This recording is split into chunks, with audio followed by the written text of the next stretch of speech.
Marinette. Transfer kasi ako dito galing Cavite. Ako pala si Jello. We, ang layo naman. Oo nga. Ikaw, taga saan ka pala?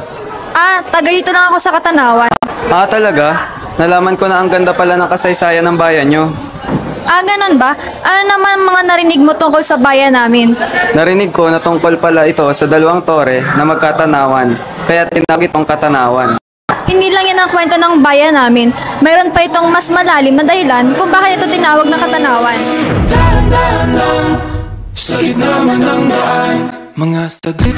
Alam mo ba na ang bayan ng Katanawan ay nabanggit bilang pueblo noong 1734 sa mapa ni Padre Pedro Murillo.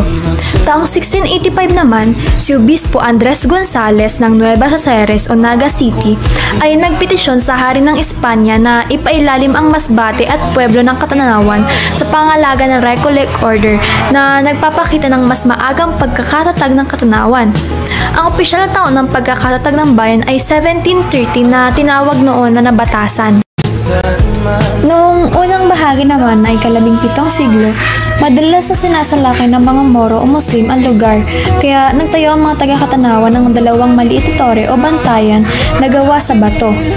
May mga kanyon at madaling mag-usap o makita ang bawat isa.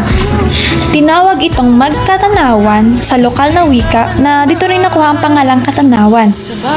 Ang unang tore o Santa Maria ay itinayo malapit sa kasalukuyang pantalan. Ang pangalawa naman ay Castillo. Ito ay nasa kanto ng Rizal at Boncan Street.